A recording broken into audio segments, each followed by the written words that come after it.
네, 여러분 안녕하십니까? 대한수면연구학회가 진행하는 수면의 비밀. 오늘의 방송의 주제는 벌써 16번째 방송으로 대한수면연구학회가 준비한 제목은 수면무호흡증의 위험성입니다. 수면무호흡증을 방치하면 고혈압, 당뇨, 심장병, 뇌졸중을 발생한다라는 주제로 오늘 방송을 하고자 합니다. 또 고혈압 환자하고 당뇨병 환자, 심장질환, 뇌졸중 환자가 수면무호흡증이 같이 있으면 그 질병이 더 잘 조절되지 않습니다. 혈압도 안 떨어지고요. 당뇨병도 안 떨어지게 됩니다. 불면증이나 여러 가지 80가지나 되는 수면 장애들이 대부분 우리 이런 고혈압이나 당뇨병 또 더 나아가서 치매를 일으키는 걸로 알려져 있는데 수면무호흡증은 다른 어떤 수면 장애보다도 고혈압이나 당뇨, 심장병, 뇌혈관 질환들을 더 많이 악화시키게 됩니다. 그런 이유는 수면무호흡증 때문에 잠을 잘 못 자기도 하고요. 또 숨을 안 쉬기 때문에 산소 농도가 떨어지는 문제가 같이 병행되기 때문에 이런 일이 생기게 됩니다. 오늘 이 방송을 위해서 저하고 같이 방송을 해주실 교수님을 모셨습니다. 순천향대 서울병원 신경과의 주병옥 교수입니다. 안녕하세요. 안녕하세요. 감사합니다. 순천향대 서울병원 신경과 주병옥입니다. 자, 첫 번째부터 시작해 보도록 하겠습니다. 주병옥 교수님, 네. 수면무호흡증에 대해서 좀 간략하게 설명을 해주실까요? 예. 우선 수면무호흡증은 저희가 잘 알다시피 수면 중에 일시적으로 호흡이 멈추거나 호흡이 감소하여서 뇌로 필요한 만큼 산소가 제대로 공급되지 못하는 질환입니다. 네. 이로 인해서 뇌가 자주 각성하게 되고 이로 인해서 다른 뇌나 다른 심장이나 다른 장기에도 무리가 갈 수 있는 질환입니다. 또 호흡, 숨을 쉬는 거는 우리가 살아있는 가장 기본적인 조건이잖아요. 네. 언제나 내가 자든 깨어있든 공부를 하든 일을 하든 간에 숨 쉬는 거는 내 의지하고 상관없이 숨을 쉬는데 잠을 자면 숨을 안 쉰다는 얘기인가요? 네, 보통 수면 중에 이제 사람들이 이제 여러 가지 근육의 긴장도가 떨어지면서 보통 코뿐만 아니라 입 뒤쪽에 인후들 부분이 좁아지면서 산소가 제대로 공급이 못되면서 무호흡증이 발생하는 질환이 수면무호흡증입니다. 예, 수면무호흡증. 우리가 깨어있을 때 잠깐 숨을 못 쉬게 되면 굉장히 호흡곤란도 느끼고 네. 또 숨 쉬는 것들에 대해서 굉장히 답답함을 느끼게 되는데 잘 때는 본인들은 잘 모르나 봅니다. 숨을 안 쉬어도요. 그렇죠. 보통 깨어있을 때 전혀 문제가 없지만 잘 때 코를 고신다거나 코를 골지 않는 분도 심각한 수면무호흡증을 보이는 경우가 있습니다. 이런 수면무호흡증이 여기 슬라이드 준비하신 대로 다양한 질병을 일으키네요. 조금 네. 간단하게 설명을 해주실까요? 짧게요. 예. 사실 수면무호흡증 자체가 수면 중에 단순히 숨을 일시적으로 안 쉬어서 산소가 제대로 공급되지 못하는 질환이어서 사람들이 그냥 이 질환이 그렇게 심각하게 생각하는 경우가 많이 있는데 사실 이 수면무호흡증은 수면 중에 산소가 저하되어서 다른 여러 가지 심뇌혈관 질환뿐만 아니라 당뇨병 등 여러 가지 내과적 질환에도 큰 질환과 연관성이 높은 질환입니다. 그래서 오늘 저희가 준비한 주제는 이 고혈압, 당뇨병, 심장질환, 뇌졸중 같은 저희가 알고 있는 심각한 심뇌혈관 질환, 성인병과의 얼마나 연관성이 있는지 다시 한번 좀 말씀을 드리면서 이 수면무호흡증이 결코 가벼운 질환이 아니다. 저희가 꼭 고혈압, 당뇨 같은 약을 먹는 걸 중요하지만 이 수면무호흡증을 너무 조금 가볍게 생각하는 경우가 있는데 이게 결코 가볍게 넘길 질환이 아니라는 거를 꼭 말씀드리고 싶습니다. 네, 실제로 잠을 잘 자면 혈압이 조절되고 당뇨가 조절돼서 약을 줄일 수가 있습니다. 또 약을 끊을 수도 있습니다. 오늘 끝까지 경청해 주시기 바랍니다. 조금 더 깊이 들어가 보겠습니다. 이게 수면무호흡증은 제가 준비했는데요. 주병옥 교수님이 잠깐 말씀해 주셨죠. 우리가 숨을 쉬면 코로, 입으로 공기가 들어가서 기도를 통해서 기관지로 숨을 들어 마십니다. 그런데 이 기관지는 연골로 되는 터널이죠. 파이프라인이니까 자나 깨나 이게 좁아질 수가 없습니다. 네. 콧구멍 속에도 우리가 터널이 있는 거죠. 그래서 깨어있을 때 입을 막고 코로 숨을 쉬는데 전혀 불편하지 않는다면 잔다고 해서 코가 막힐 일은 없는 거죠. 그쵸. 파이프라인이요. 네. 그러면 어디가 잘 때 숨이 막히냐면 바로 요 부위. 저희가 이거를 상기도라고 합니다. 네. 여기 뒤쪽에 보면 경추 앞쪽은 피부가 연결되기 점막 조직이 있기 때문에 얘는 이동하지 않아요. 그런데 그 앞쪽에는 거대한 혀가 있습니다. C자 모양으로 혀가 이렇게 있고 이 혀는 근육인데 어디에 붙었냐면 아래턱 앞쪽에 근육이 붙어 있습니다. 얘가 힘을 주면 아래턱 향해서 이렇게 앞쪽으로 나오게 됩니다. 근데 이 혀의 근육을 조절하는 부위가 어딜까요? 내가 일부러 혀를 내밀고 있나요? 그렇지 않습니다. 머리 중앙에 있는 숨골이라는 부위가 있고요. 뇌 간에 있습니다.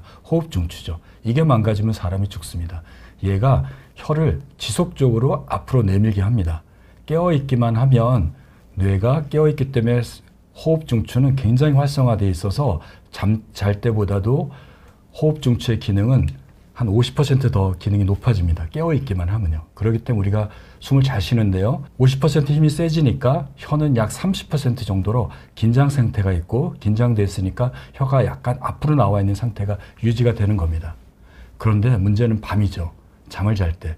잘 때는 각성도 꺼지고 뇌도 기능이 떨어지게 되는데 호흡 중추는 잔다고 기능이 없어지진 않지만 깨어있기 때문에 힘이 세졌던 50%가 감소가 되게 돼요.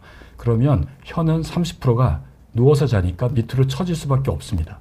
그렇기 때문에 우리가 잘 때 코를 골기도 하고 숨을 못 쉬는 경우가 생깁니다. 물론 모든 사람들이 혀가 밑으로 막혀서 숨 쉬는 거가 문제가 되는 건 아니고요. 턱이 아주 작은 사람들, 비만인 사람들, 노인들 이런 분들은 혀의 근육의 긴장도가 떨어지고 턱이 뒤로 밀려 있고 비만 때문에 혀 구멍이 좁아졌기 때문에 잠잘 때 이렇게 숨구멍이 막히는 상황이 만들어지게 되고요. 너무 코를 걸고 숨을 안 쉬어서 흔들어서 깨어놓으면 뇌가 깨어나면서 호흡 중추가 깨어나기 때문에 혀가 다시 나오면서 숨을 재개가 되는 다시 숨 쉬는 경우가 됩니다. 우리가 깨어있을 때는 혀가 30% 나와 있는 경우는 호흡도 좋게 하지만요. 말도 빨리빨리 해야 되고요. 음식도 잘 씹기 위해서 기본적으로 생존을 위해서 이 호흡 중추가 혀의 긴장도를 높여주는 상태가 유지되는 거라고 할 수 있습니다. 그런데 실제 수면 무호흡증 환자의 그래프죠. 여기 한 칸이 30초인데 이건 뇌파고요. 여기가 숨 쉬는 겁니다. 숨을 서너 번 쉬더니 한 40초로 숨을 안 쉬어요. 그러면 다시 뇌가 깨고 숨 쉬고 숨 안 쉬고 숨 쉬고 이런 게 너무너무 반복되는 거죠. 어떻게 보면 너무 규칙적으로 뛰지 않습니까? 이렇게 되니까 이 사람은 이 숨 쉴 때마다 뇌가 깨는 거죠. 깨어나야지 숨을 쉬는 거죠. 뇌가 반응을 안 하면 숨 안 쉬는 시간이 길어집니다. 이분이 다른 분인데 요 한 칸이 30초니까요. 한번 쉬어볼까요? 한 칸, 두 칸, 세 칸, 네 칸, 5칸이에요. 30초가 5칸이면 2분 30초 아닙니까? 2분 30초 동안 안 깨고 호흡이 멈춰 있는 겁니다. 그러면 뇌가 깨요. 이렇게 되면 산소 농도가 뚝 떨어집니다. 이러면 심장마비도 올 수 있는 거죠. 이게 실제 본인은 불편한 게 하나도 없는 사람인 겁니다. 그러면 이분이 이렇게 이제 숨을 안 쉬는 분을 저희가 수면다운 검사라고 하룻밤 자는 검사를 해보면 이게 숨 안 쉬는 거예요. 그러니까 산소 농도가 깨어있을 때는 99% 되던 분이 숨을 계속 안 쉬니까 70%, 60% 뚝뚝 떨어져요. 우리가 산소 농도가 90%가 안 되면 호흡곤란을 느끼거든요. 이분은 밤새도록 호흡곤란을 느낍니다. 그러니까 심장이 요동을 쳐요. 원래는 잘 때는 뇌가 자기 때문에 심장이 또 박동도 느리고 천천히 뛰어야 되는데 아주 낮게요. 근데 이게 진하게 나왔다는 얘기는 빠르게 뛰었다 느리게 뛰었다는 게 반복했다는 얘기죠. 그러니까 심장이 쉬지 않고 계속 일을 하게 되는 일이 발생하게 되고 깊은 잠은 거의 없는 상태가 되는데 이게 일반적인 수면 무호흡증 환자의 수면다운 검사입니다. 절대 깊이 잘 수가 없어요. 계속 뇌가 깨니까요. 이러다가 심장 마비도 일어나서 실제로 수면 무호흡증 환자들은 돌연사가 자다가 사망률이 2배 이상 높다고 합니다. 굉장히 위험한 질환이죠. 하지만 본인은 모릅니다. 오늘 또 진료를 볼 때 무호흡증 환자들이 몇 분 오셨는데 본인은 잘 몰라요. 부인이 가보라고 그래서 병원에 오는 일이 태반입니다. 실제로 검사해보면 너무너무 심각한데요. 하지만 본인은 불편한 게 되게 졸음이죠. 근데 어떤 분은 졸립지도 않는데요. 왜냐하면 커피를 3잔, 4잔 마시고 열심히 움직이면서 일을 하기 때문에 그런 거겠죠. 참 안타까운 현실입니다. 불면증은 내가 불편해서 병원을 찾아오지만 수면무호흡증은 본인이 일부러 찾아온 일은 10명이 한두 명, 두세 명도 안 됩니다. 대부분은 가족들에 의해서, 친구들에 의해서 발견돼서 병원을 가보게 됩니다. 혹시 주변에서 본인이 코를 너무 골거나 수면무호흡증이 있다고 얘기하시면 간과하지 마시고 무시하지 마시고 한번 확인을 받아보시기 바랍니다. 수면무호흡증이 생기면요. 숨을 안 쉬면 뇌가 깹니다. 뇌가 안 깨면 숨 안 쉬는 시간이 아까 2분 30초까지 가는 겁니다. 이게 숨을 안 쉬는 시간이 오랫동안 반복되면 점차 길어져요. 뇌가 반응을 안 하는 거예요. 초기에는 금방금방 깹니다. 그래서 우리가 무호흡증이 오래 안 된 사람들 검사해보면 10초, 20초 만에 뇌가 반응을 해요. 그런데 어떤 사람은 1분, 2분도 가는 일이 벌어지고 이렇게 21시간 산소 농도가 떨어지게 됩니다. 이 뇌가 자주 깨고 그러니까 깊은 잠 못 자고 자다가 산소 농도 떨어지게 되면 다양한 질병을 만드는데 고혈압을 30% 높이고요. 심장 부정맥 50%를 높이고 당뇨병을 70%를 만들고 심부전을 76%를 만들고 비만 그다음에 졸음운전, 뇌졸중, 심장마비, 심근경색, 고혈압, 돌연사를 일으키게 됩니다. 오늘 이 얘기를 드릴 겁니다. 한번 확인해 보시기 바랍니다. 이렇게 되면 의학적으로 심혈관 질환, 내분비 질환, 그다음에 성적 기능도 떨어지게 되죠. 사회적으로 같이 자는 베드 파트너에게 자매 질을 떨어뜨려서 부부간에 갈등이 생기죠. 그리고 여행 가서 친구들하고 같이 잘 때 이 문제 때문에 문제가 될 수 있죠. 그리고 밤에 깊이 못 자니까 일하다가 졸음이 생겨서 산업재해나 교통사고의 원인이 될 수 있습니다. 이렇게 되면 노동 생산성 떨어지고 의료 비용 높아지고 경제 손실이 있기 때문에 국민 건강과 삶의 질을 굉장히 떨어뜨리는 병이고 사회적 경제 손실도 엄청나게 많이 일으키는 병입니다. 우리가 모르고 살기 때문에 사는 게 문제입니다. 내가 잘 알고 대처하면 해결할 방법이 있을 겁니다. 자, 오늘 수면무호흡증이 일단 왜 문제가 되는지를 이해하셨을 거라고 생각이 됩니다. 이제 강론으로 넘어가도록 하겠습니다. 우리 주병옥 교수님이 준비하신 건데요. 수면무호흡증이 고혈압을 일으킨다는 거죠? 사실 수면무호흡증하고 이제 고혈압의 연관성에 대해서는 저희가 일반적으로 잘 알고 있는데 과연 이렇게 얼마나 밀접한지에 대해서 저희가 사실 잘 알지 못하고 그러니까 고혈압이 있는 분들도 수면무호흡증에 대해서 크게 중요시하게 생각하지 않는 것 같습니다. 하지만 수면무호흡 환자 중에서 고혈압이 동반된 비율을 봤을 때 약 50% 환자가 그 고혈압을 가지고 있고 또 고혈압 환자 중에서도 반대로 수면무호흡증, 문제가 되는 수면무호흡증을 보이는 환자 수가 약 30%라고 알려져 있습니다. 그러면 왜 수면무호흡증이 이렇게 고혈압과 연관성이 높은지, 수면무호흡증 때문에 왜 고혈압이 높은지 한번 간단하게 생각을 해보면요. 사실 수면 중에 이제 무호흡증이 발생하여서 환자의 뇌 쪽으로 계속해서 이렇게 충분한 산소가 공급되지 못하게 되면은 뇌는 계속해서 이제 각성을 하게 되고 이로 인해서 산화 스트레스와 이제 교감신경이 활동이 갑자기 증가되고 또 동시에 여러 가지 장기 내에서는 염증 반응 또한 이렇게 올라가게 됩니다. 결국 이런 것들이 복합적으로 발생하여서 여러 가지 장기나 뇌나 아니면 혈관에 무리를 주게 되고 이로 인해서 혈압은 계속해서 조금씩 상승하게 됩니다. 어떤 분들은 낮에 활동할 때는 이제 혈압이 그렇게 높지 않지만 수면 중에만 또 이렇게 고혈압이 있는 분들이 종종 있습니다. 근데 저희가 잘 알다시피 고혈압은 처음에 잠깐 있는 것은 큰 문제가 되지 않지만 이것이 계속해서 누적되어서 장기간 지속되게 되면은 여러 가지 혈관에 이렇게 동맥경화라고 해가지고 혈관벽에 이렇게 두꺼워지는 혈관 질환이 생기게 되고 이것이 악화되어서 또 심장에 무리가 가면은 심장이 제대로 뛰지 못하는 불규칙하게 뛰는 부정맥이 발생하게 됩니다. 또한 이 부정맥이 점점 악화되어서 심장 기능이 서서히 저하되면 정상의 심장이 이런 사이즈라고 한다면 심장이 제대로 작동하지 못해서 심장이 이렇게 피를 제대로 박출하지 못하니까 이렇게 크게 확장되는 심부전으로 이어지게 되고 이렇게 되면 굉장히 돌이킬 수 없는 큰 어떤 질환으로 이어지게 되는 것입니다. 수면 무호흡증과 이제 고혈압에 대해서 구체적으로 정말 이게 연관이 있는가 하는 연구가 많이 있는데 그 중에 대표적인 연구 결과를 제가 두 가지를 좀 잠깐 논문에서 갖고 왔습니다. 이거는 이제 2000년도에 발표된 논문인데요.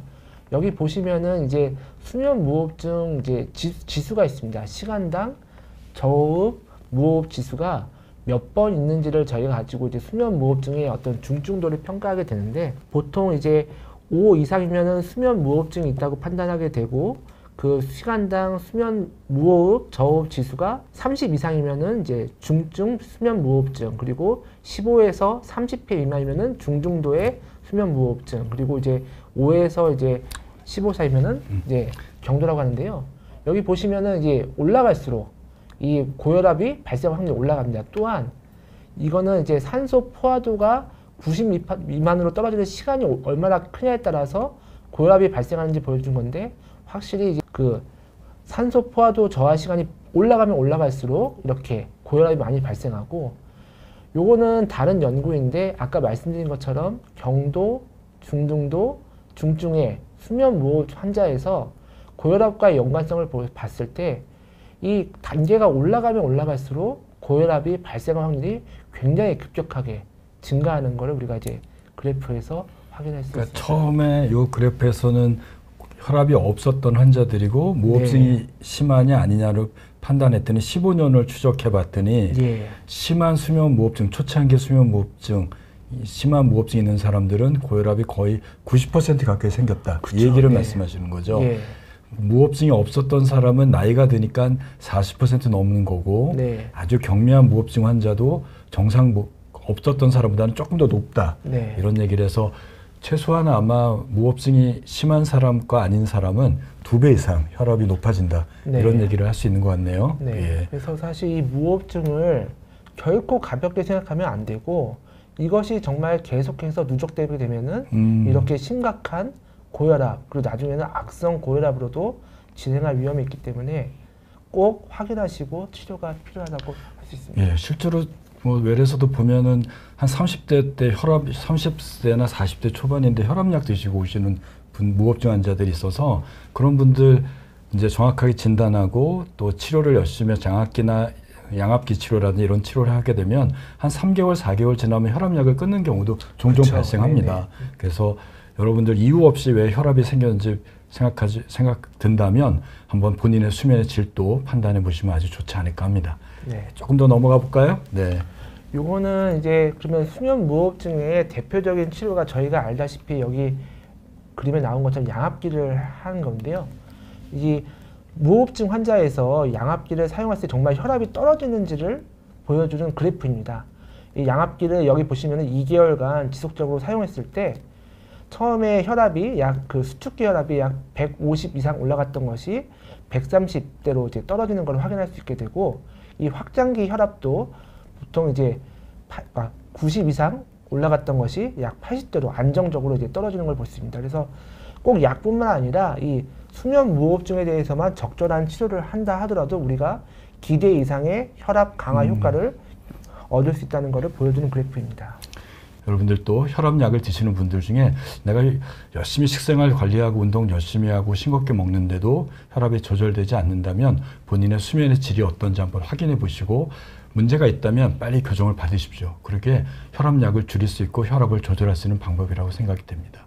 여기도 양압기 치료를 하시게 되면 이렇게 혈압이 떨어지는 걸 볼 수 있지 않습니까? 네. 우리가 혈압약 하나가 혈압을 5 정도 떨어뜨리면 굉장히 좋은 약으로 알려져 있습니다. 여기 보시면 5 이상을 떨어뜨립니다. 맞아요. 예, 그래서 훨씬 더 무호흡증 있는 사람들은 혈압약을 더 높이고 바꾸는 걸 고려하기 전에 수면에 문제 있다면 이것부터 치료하는 것들이 훨씬 더 좋은 효과를 기대할 수 있지 않을까 합니다. 물론 뭐 혈압이 조절되지 않는 원인이 물론 수면만은 아니겠지만요. 우선 식생활 잘 관리하시고 싱겁게 드시고 운동을 열심히 하시기 바랍니다. 수면 무호흡증과 당뇨병을 좀 제가 준비했는데요. 이게 이렇습니다. 우리가 렙틴이라고 있죠. 이건 여러 차례 제가 말씀드렸는데 우리의 식욕 촉진 호르몬입니다. 이거는 우리 몸의 지방에서요 분비되는데요. 요 렙틴은 식욕을 높이는 호르몬이에요. 그래서 허기진 걸 느끼게 해서 음식을 막 먹게 됩니다. 그래서 달고 칼로리 높은 것만 찾게 돼요. 단 거를 찾게 되는 거죠. 근데 이 렙틴이라는 게 언제 분비되냐면 잠자고 깊은 잠일 때 분비가 됩니다. 그러니까 지방에 쌓여 있다가 깊은 잠일 때 이게 왕창 분비되는데 수면 무호흡증처럼 깊은 잠이 없어지게 되면 렙틴이 생성되지 않아요. 렙틴은 참 식욕 억제 호르몬입니다. 음식을 봐도 배가 포만 호르몬이에요. 배가 부르다는 걸 느끼는 겁니다. 그런데 이 렙틴은 깊은 잠일 때 분비되는데 다른 잠일 때 분비되는 게 그렐린이라고 있어요. 이게 식욕 촉진 호르몬이에요. 배고픔을 느끼게 하는. 근데 수면 무호흡증 환자들은 렙틴이 굉장히 증가되어 있습니다. 이게 왜 그러냐? 왜 그럴까요? 렙틴이 증가되면 포만을 느껴서 음식을 안 먹게 되잖아요. 렙틴이 너무 과다하게 나오면 당뇨병하고 똑같이 렙틴 저항성이 생깁니다. 렙틴이 나와도 분비가 일을 안 해요.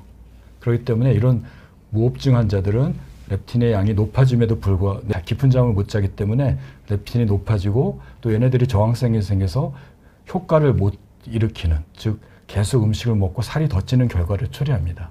당뇨도 똑같습니다. 빨간색이 수면 무호흡증 환자인데 혈당이 높아요. 무호흡증 환자들이. 이게 당뇨 없는 사람들이에요. 당뇨 하나도 없고 진단 안 받은 사람들을 아침에 피를 뽑아서 검사해보면 이렇습니다. 이게 저희 병원 데이터입니다. 그리고 또 인슐린 데이터도 있죠. 인슐린도 재보면 무호흡증 현재가 높아요. 좀 이따 말씀드렸지만 내당능, 공복시 혈당이 100에서 126까지 높은 사람들을 우리가 그 내당능이라고 해서 당뇨 전 단계로 얘기합니다. 약을 먹지는 않지만 당뇨가 높은 거예요. 피 속에 혈당이 100 이하로 안 떨어지게 되니까 인슐린이 자꾸 나와서 떨어뜨리려고 노력하는 거죠. 그러니까 인슐린이 과도하게 분비됩니다. 과도하게 분비되면 렙틴하고 똑같이 얘가 기능이 떨어져요. 너무 지쳐서. 그래서 인슐린은 높은데 혈당은 안 떨어지는 인슐린 저항성이 생기는 게 수면 무호흡증에 당뇨가 없는 사람한테 흔히 나오는 거예요. 네. 그래서 여러분들도 종합 건강검진 1년에 한 번 나라에서 해주는 거 해보면 혈당이 뭐 100에서 한 110, 120 나오는 내당능 환자들 굉장히 많지 않습니까? 그런 환자들의 여러 가지 원인이 있겠죠. 살찌는 거, 식생활을 불규칙하게 하는 거, 스트레스도 원인이 있겠지만 수면도 그 중에 하나의 원인이 될 수 있는 겁니다. 특히 무호흡증은 잠을 못 자는 거에 저산소성이 생겨서 염증 물질이 올라가기 때문에 내당능이 훨씬 더 많이 생기게 됩니다. 이것도 한 5년 동안 무호흡증 환자를 추적해 본 거예요. 당뇨가 없었던 사람을 추적해 봤더니 무호흡증이 없었던 사람은 당뇨 생기는 일이 한 요거밖에 안 생겼어요. 조금 요만큼 떨어지는 거죠. 근데 당뇨가 무호흡증 있는 사람들은 아까 혈압처럼 15년 추적을 쭉 올라가는 것처럼 밑으로 떨어지죠. 그러니까 당뇨가 훨씬 더 잘 생기는 겁니다. 그래서 무호흡증을 방치하면 혈압도 높아지지만 당뇨도 높아져요. 이게 이제 뇌입니다. 뇌는 우리 몸의 신체 2%밖에 안 되는 되게 작은 부위예요. 무게로 따지면. 그런데 심장에서 나오는 피의 15%가 뇌로 전달됩니다. 산소의 20%를 뇌가 씁니다. 우리 몸에서 쓰는 포도당의 25%로 뇌가 씁니다. 그러니까 뇌는 작긴 하지만 굉장히 많은 에너지를 쓰고 있는 공장이에요. 우리 몸에서 근육보다 더 많은 에너지를 쓰고 있습니다. 그런데 밤에 자면 어떻게 될까요? 산소도 적게 쓰고요. 포도당도 안 쓰게 됩니다. 심장도 적게 뛰어요. 그러니까 우리 몸에서 뇌가 공장이 멈추니 심장에서 피를 많이 보낼 필요도 없고 포도당을 몸에 쓴 거 끄집어낼 필요도 없고 몸에 산소도 많이 쓸 이유가 없죠. 그러니까 우리 몸이 쉴 수 있는 거예요. 그런데 저희가 한 연구입니다. 재작년에 발표했던 연구인데 CGMS라고 해서 피부에다 놓고 72시간 동안 혈당을 30분마다 계속 재주는 거예요. 내가 체크 안 해도. 이걸 갖고 수면 무호흡증하고 건강한 사람들을 밤새도록 기록해 봤어요. 수면 검사하면서요. 파란색이 건강한 사람입니다. 혈당이 쭉쭉 떨어져요. 자면서 새벽까지. 왜 떨어질까요? 뇌가 꺼지니까 몸에 떠돌아다니는 포도당만 쓰고 끝내는 거예요. 몸에 저장되는 포도당을 꺼냈을 필요가 없습니다. 공장이 안 돌아가니까요. 그래서 혈당이 계속 떨어져요. 아침에 많이 떨어집니다. 근데 수면 무호흡증 환자들은 어떻게 돼요? 아침에 잘 때부터 혈당이 계속 올라갑니다. 어떻게 될까요? 뇌가 자다가 계속 깨니까 포도당이 필요하니 몸속에 간에 근육에 저장됐던 포도당을 계속 끄집어내는 거예요. 그러니까 혈당이 계속 많이 끄집어내니까 뇌가 많이 쓰니 더 많이 나오는 거죠. 이렇게 포도당이 많이 나오게 되면 따라서 인슐린도 나옵니다. 인슐린이 포도당을 떨어뜨리려고요. 그렇게 되면 밤에 인슐린이 안 나와서 쉬어야 되는데 24시간 인슐린이 분비가 되니 인슐린 저항성, 일을 안 하는 상태가 돼요. 지쳐서요. 그래서 당뇨가 생기는 겁니다. 그래서 앞에 보여드린 대로 혈당이 이렇게 높아지는 일이 시간이 갈수록 무호흡증이 생기는 결과입니다. 그래서 저희가 재작년에 한 3년 연구에서 이 발표를 했었습니다. 그래서 수면 무호흡증은 당뇨도 생기지만 혈압도 생기는 병입니다. 예, 이해됐을 거라 생각됩니다. 네. 야, 이제 질문이 몇 가지 왔는데요. 주 교수님, 두 분이 똑같은 질문이네요. 자가 진단이 있을까요? 사실 자다가 일어나니까 본인 모른다고 말씀드렸는데 그래서 얘기하신 것 같아요. 어떤 방법이 있을까요? 사실 자가 진단은 사실 거의 쉽지 않은 것 같습니다. 사실 본인이 수면 무호흡증이 있다고 생각하지 않고 오셨는데 이제 검사를 해보면은 굉장히 이제 심각한 수면 무호흡증을 보이는 환자들이 대부분이거든요. 오히려 이제 본인은 주무실 때 잘 모르지만 이제 같이 주무시는 뭐 아내분이나 이제 배우자분들이 그 잠자는 환자분들이 뭐 코골이가 심하다던가 그것뿐만 아니라 중간에 숨을 안 쉬는 그런 이벤트가 있을 때 오히려 이제 정확하게 진단이 더 되는 것이기 때문에 사실 자가 진단은 오히려 내가 혈압이나 아까 말씀드린 것처럼 당뇨가 젊은 나이에 가끔 생기고 약을 잘 먹어도 조절이 안 되는 경우에 혹시 내가 무호흡증이 혹시 있는 게 아닌가 하고 의심하시고 검사를 꼭 해보시면 좋을 것 같습니다. 네, 이게 자가진단이 뭐 몇 가지 뭐 베를린 설문지도 있고 그쵸, 네. 스탑뱅이라고 하는 표도 있는데 사실 정확하진 않습니다. 그래서 일반적으로 진단 기준에는 베드 파트너가 코를 습관적으로 골고 숨을 안 쉬는 게 확인이 되면 진단할 수 있다고 되어져 있어요. 그래서 혹시 가족들이나 친구들이 너 너무 코를 골아, 당신 너무 코를 골아, 숨을 안 쉬어 이런 게 발견되면 한번 의심할 수 있습니다. 또 하나는 본인이 알 수 있는 증상이 몇 가지가 있는데요. 제가 개인적으로는 아침에 자고 나도 개운치 않아요. 충분히 맞아요. 잤는데도. 네네네. 두 번째는 자고 나면 입이 굉장히 마릅니다. 네. 숨이 막히니까 자꾸 입을 벌리고 자요. 구강호흡이라고 하는데 자고 나서 이유 없이 입이 마른 경우 무호흡증을 생각할 수 있습니다. 또 자고 나도 머리가 맑지 않고 개운치가 않아요. 하루 종일 오전 내내 머리가 띵합니다. 충분히 잤는데도 코를 고는 사람이 낮에 너무 졸립고 피곤하면 이 역시도 수면무호흡증을 의심할 수 있습니다. 습관적으로 매일매일 코를 고는 사람이 90%가 수면무호흡증이 동반되어 있다고 하니까 습관적으로 코를 고는 사람은 술을 먹든 안 먹든 간에 있다면, 그리고 같이 자는 사람이 자리를 피할 정도로 코골이가 크다면 수면무호흡증 의심할 수 있고, 그럴 때는 같이 자는 사람한테 내가 코를 고는지 무호흡증이 있는지 한번 물어보시는 게 더 좋지 않을까 합니다. 숨소리가 조용한 건 다르죠. 우리가 무호흡증은 10초 이상 숨을 안 쉬는 경우니까 네. 우리가 잠깐 멈추는데 10초 이상은 숨을 멈추는 일은 거의 없기 때문에 10초에서 아까 보인 대로 30초, 1분 넘어가는 거니까 조금 다르고요. 코를 골다가 갑자기 숨이 멈춰요. 그러다가 푹 하고 숨을 네. 푹 내고 내쉬는 경우가 있죠. 네네. 그런 경우는 그런 거기 때문에 조금 차이가 있을 수도 있습니다. 수면무호흡증은 치료는 100% 됩니다. 네. 본인이 치료를 얼마나 잘 수능하느냐의 문제인 거죠. 네.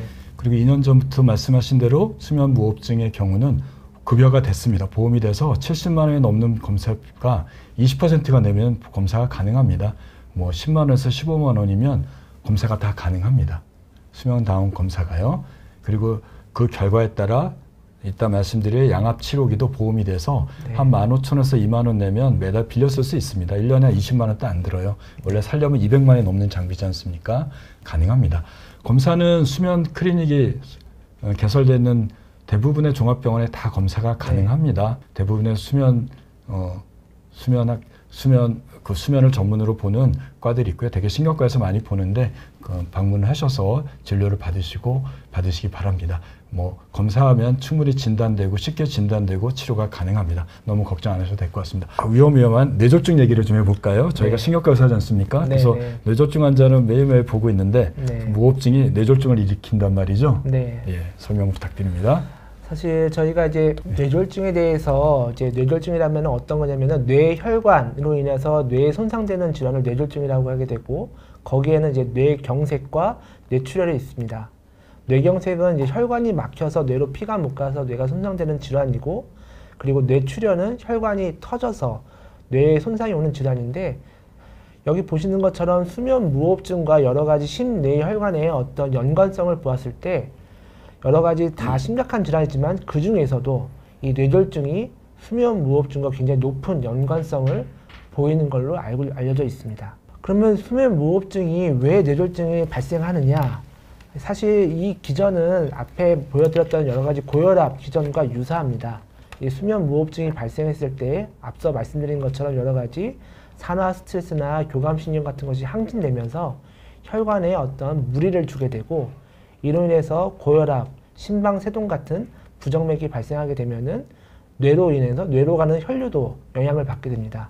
그럼 뇌혈류가 적절하게 공급이 되지 못하면은 이것이 만성적으로 이어지면서 뇌혈관이 막힌거나 아니면 뇌혈관이 터지는 질환이 발생하고, 그래서 결국 뇌졸중으로 이어지게 됩니다. 또 이 뇌졸중이 발생하는 거 끝나는 것이 아니라 뇌졸중이 발생해 뇌에 손상이 오게 되면 이로 인해서 2차적으로 또 수면 무호흡증이 다시 또 악화되고, 또 이 수면 무호흡증이 더 악화되어서 또 여러 가지 또 더 심각한 질환이 반복해서 일어날 수 있기 때문에 이 수면 무호흡증은 정말 절대로 가볍게 넘겨서는 안 되는 질환인 것 같습니다. 예. 여기 보시면은 수면 무호흡증과 뇌졸중 사망 연관성을 간단하게 보여주는 표인데요. 여기 보시는 것처럼 수면 무호흡 그 중증도를 표현하는 지수가 이제 AHI라는 그 지표인데 이 숫자가 높으면 높을수록 여기 보시는 것처럼 뇌졸중 및 사망이 발생할 확률이 심각한 36 이상인 경우에는 3배 이상 높은 것으로 이제 확인이 되고 있습니다. 여기서 30이 넘는다는 얘기는 1시간에 30번 숨 안 쉰다는 네, 얘기니까 네. 평균 2분마다 숨을 안 쉰다는 얘기입니다. 네, 네. 그러니까 2분마다 뇌가 깬다는 얘기죠. 네, 이렇게 네. 되면 3배 이상 뇌졸중이 발생한다는 네. 거니까 무호흡증이 심한 분들은 뇌졸중도 걱정해야 되는 상황이 되네요. 네, 굉장히 결코 무시하면 안 되는 상황입니다. 또 이거는 보시면은 이제 뇌졸중이 있는 환자에서 그 무호흡증이 얼마나 있는지 봤을 때 보시면은 이제 빗금 쳐져 있는 거는 뇌졸중이 없는 환자이고 이 색깔이 완전히 칠해진 거는 뇌졸중이 있는 환자인데 뇌졸중이 있는 환자분들이 뇌졸중이 없는 환자에 비해서 수면 무호흡증 비율이 약 3배 이상, 특히 여성분들은 4배 이상 높은 것으로 이제 보고가 되어 있습니다. 그리고 뇌졸중 환자에서 그러면은 이 수면 무호흡증이 좀 다른 각도로 연관성을 보여준 치료인데요. 요거는 이제 아까 말씀드린 것처럼 가장 대표적인 치료가 이제 양압기인데 양압기를 뇌졸중 환자에서 잘 사용할 경우에 잘 사용한 환자들은 이 뇌졸중의 어떤 그 장애 지표, 중증도 장애 지표를 보이는 이 NIH 스트로크 스케일도 크게 낮추는 것으로 알려져 있고 뿐만 아니라 뇌졸중을 보였던 환자에서 이 무호흡증이 확인되고 이 무호흡증을 잘 치료했을 때 이 CPAP을 잘 사용한 환자들은 그 이후에도 심뇌혈관 질환이 재발하는 것도 크게 예방할 수 있는 것으로 이제 보고가 되어 있습니다. 그러니까 이 뇌졸중 환자에서 무호흡증을 발견하고 꼭 이거에 대해서 적절하게 치료하는 것이 여러 가지 장애를 이후에도 막고 재발을 방지하는 데도 굉장히 꼭 필요한 네. 처치라는 걸 알 수 있습니다. 예, 수면 무호흡증이 뇌졸중을 일으킬 수 있습니다. 또 뇌졸중이 생기게 되면 우리가 마비나 신체 기능에 장애가 생기지 않습니까? 특히 혀 근육도 근육이에요. 이게 마비가 생기면 혀도 좀 늘어지는 문제가 생기니까 그렇죠. 뇌졸중이 오면서 또 수면 무호흡증이 새로 생길 수도 있고 기존에 있는 사람을 더 악화시킬 수도 있습니다. 네. 이런 사람들을 그대로 방치하게 되면 여기 보이시는 대로 치료를 노 CPAP이니까 치료를 안 하게 되면 뇌졸중의 변화가 마이너스 1인데 굿 CPAP 양압기를 잘 쓰면 마이너스 1이 마이너스 3으로 좋아진다는 얘기인 네, 거죠. 장애가 없어집니다. 네. 또 뇌졸중의 재발률도 무호흡증이 있는데 방치해두면 재발률이 2배가 높아지는데 네. 치료를 안 했더니 재발이 안 된다는 얘기입니다. 네. 혹시 뇌졸중을 앓고 있고 장애 때문에 고생하시는 분들이 계신다면 본인의 수면을 질을 한번 확인해 보시고 무호흡증이 있다면 반드시 뇌졸중 재발을 막기 위해서 약을 열심히 드시는 것 외에도 수면의 질도 체크가 필요하겠습니다. 하나 더 하고 넘어가겠습니다. 심장질환 얘기 좀 할까요? 이건 제가 준비했는데요. 심근경색입니다. 뇌혈관이 막히면 뇌경색, 심장혈관이 막히면 심근경색이라고 하고 네. 우리가 뭐 협심증이라는 얘기도 쓰지만 이거는 사망할 수 있는 거죠. 그렇죠. 병원에 들어가면 응급실에 들어가서 스텐트라고 해서 혈관을 넓히는 시술을 하게 네. 되게 되는데요. 바로 이 연구가 그겁니다. 병원에 들어왔을 때 스텐트를 시술을 한 거예요. 혈관을 뚫은 환자들입니다. 그런데 아까 뇌졸중 환자들처럼 뚫어놨는데 무호흡증이 있는 사람이 있었고 무호흡증이 다 있는 사람들을 뚫었어요. 심근경색으로 뚫었는데 보니까 무호흡증이 있었던 거죠. 기존에. 그 사람들을 치료를 양압기로 치료한 겁니다. 점선은 치료를 안 했어요. 60개월을 지나고 났더니 이게 사망률을 본 거예요. 재발률. 2배가 차이가 납니다. 결국은 스텐트를 뚫고 혈전약 열심히 먹어도 수면 무호흡증을 방치하게 되면 재발률이나 사망률이 2배가 높아진다는 얘기겠죠. 네, 네. 심근경색이 있는 환자들도 스텐트를 꼈거나 협심증으로 치료받고 있는 분들도 수면 무호흡증을 간과하시면 안 되는 이유입니다. 똑같은 얘기입니다. 카디악 데스는 심장사입니다. 스텐트를 삽입한 환자에서 치료한 군, 짙은 색이에요. 치료 안 한 군, 이렇게 차이가 납니다. 사망률이 2배가 차이가 난다는 얘기를 보여주고 있는 겁니다. 네. 심방세동이 있습니다. 뇌졸중을 일으키는 부정맥이죠. 심장이 갑자기 빠르게 쪄서 심장에 혈전을 만드는 병인데 그러면 어떻게 하냐면요. 심장에 이상이 없으면 빠르게 심장을 뛰게 하는 부위를 찢어줘요. 네. 그 PCI라고 하는 지지는 시술을 합니다. 심방세동 있는 분들은 시술을 하는데 역시 무호흡증 있는 사람들 대상으로 시술을 했던 사람들을 보고 치료를 안 했더니 75%가 80개월 후에 재발합니다. 거의 4분의 3이 재발하죠. 네. 치료를 했더니 한 40%, 2배 이상 차이가 재발률이 생기게 됩니다. 네. 역시 같은 결과입니다. 치료하고 안 하는 것에 따라 양압기를 쓰고 안 쓰는 것에 따라서 심방세동이 재발합니다. 그래서 여러분들이 같이 자는 가족들의 수면을 살펴보시고 코골이가 무호흡증이 많거나 본인이 그렇단 말을 듣는다면 반드시 치료를 받으십시오.